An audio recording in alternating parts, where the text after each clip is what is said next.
On this week's show, we have an interview with Head Master Duffy as she prepares for her final days on campus. We have a community service report from the tennis courts and a year of creation, a retrospective from our first year on air. Lawrenceville's 10-minute newscast begins now. Coming to you from inside the Lawrenceville School's historic Pop Hall, this is L10 with Ghael Fobes. Hello and welcome to our final episode of the school year. On May 21st, Lawrenceville will participate in the Big Red Nose Day, a national campaign intended to support 12 leading charities. The event will give Laurentians the opportunity to purchase plastic noses in an effort to raise money and have fun.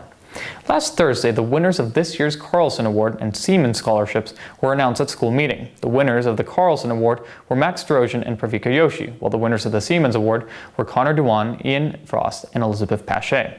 Both awards focus on a student's leadership, scholarship, and overall involvement in our community.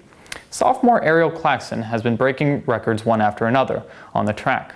She currently holds 5, the indoor 400 and 4x200 relay and the outdoor 400, 200, and 4x100 relay.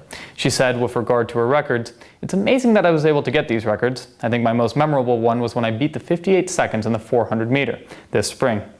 That was my goal my entire track career, so getting it as a sophomore definitely took me by surprise."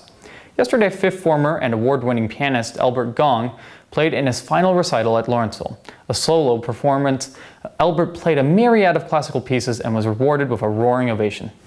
Last Thursday, French master Madame Vonzatel was featured in the most recent installment of the What Matters to Me and Why series. Vonzatel, who plans to retire at year's end, lectured students and faculty on the importance of her childhood and her life. Head Master Liz Duffy has been a key and integral part of our school for the past 12 years. She has increased the school's endowment, integrated smarter approaches to learning, and overall she has catapulted Lawrenceville into the 21st century and broadened our global presence. Last week I had a chance to sit down with her in the newly inaugurated Duffy Room right here in Pop Hall. What was your goal at the beginning? Did the school have any specific goals that they were thinking of tackling? When I came in, I was definitely partly brought in because we'd just come off the tech wreck of the early 2000s, so the endowment had fallen and they had taken on a lot of debt in the 90s, so I was partly brought in to help strengthen the school's finances. In terms of more broadly, I think my mandate was really to sort of bring the school into the 21st century, and I didn't come in with a vision of how I was going to do that as much as I came in and spoke to lots and lots of people here and started to hear some consistency in what people were interested in. So that was sort of my approach. Mm-hmm. What was your biggest challenge in the sort of pushing us into the 21st century? I think the biggest challenge always for a school with as long a history as Lawrenceville is how do you both embrace the future while at the same time respecting and honoring the past. And I think we've done a good job of that in the sense that in the time I've been here we really strengthened and focused on Harkness teaching and the house system. At the same time, we've done much more around globalization and sustainability and diversity. But that's always the challenge: is how do you get that right balance between those two? Mm-hmm. Where do you think the school is headed now under Mr. Murray? Do you know if there are any specific goals or mandates that he has? I think he's coming in very much like I came in, that he wants to meet with lots of people, talk to them, see what they're interested in. He also knows the school well and really respects what the school is today. So I don't think you're going to see any huge dramatic shifts in directions. But that being said, everybody comes in with new ideas, and it's sometimes you need to be from outside of an institution to really see an institution well. So I think he's an incredibly thoughtful and perceptive person, so I'm sure he will see some things that I didn't see, which will be fun. So he'll build on what we've done. And just on those things that you may have seen, do you have any specific hopes that he will tackle in his time here?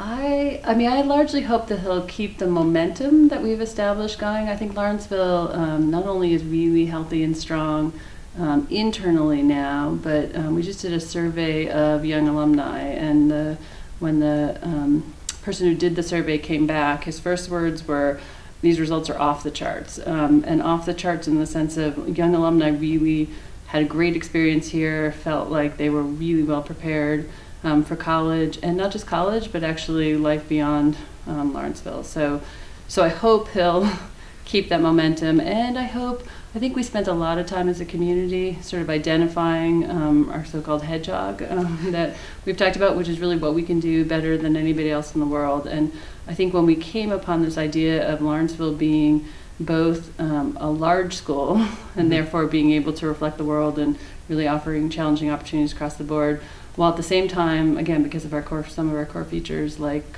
the house system and Harkness teaching, being a much smaller, more intimate community, when we articulated that as a school and started focusing all our decisions around things that would strengthen and maintain that sort of healthy tension, I think that's when we really started getting momentum. So I hope that he will continue to find ways to take advantage of what I think we do better than anybody else in the world, which is that combination. Do you have like your fondest memory of here? My fondest memory might have been the other night at the spring dance show when I was completely stunned. I mean, I had a sense that I knew I was going to be called up on stage. I expected I was going to get flowers. I had no idea that Mr. Wilder was going to dance with me and pick me up and spin me around. But that moment, again, just sort of encapsulates the fun of this place and the surprise of this place, and the fact that you need to try things that you've never done before, and I am not a dancer. I want to personally thank her so much for her time and devotion to the school. She'll be sorely missed, but as she said, it will be a new chapter. Adam Richman and Alex Norcross will now bring us an in-depth report of the Community Service Tennis Program. Every Tuesday during April and May, Lawrenceville hosts the Special Olympics Tennis Program, where student athletes teach a special needs group how to play tennis.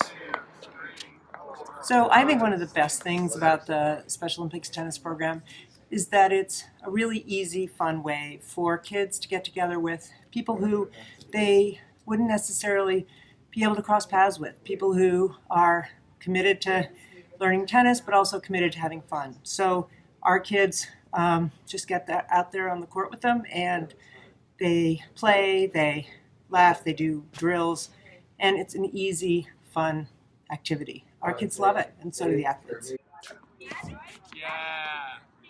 After warm-up stretches and a light jog around the court, everyone jumps right into playing.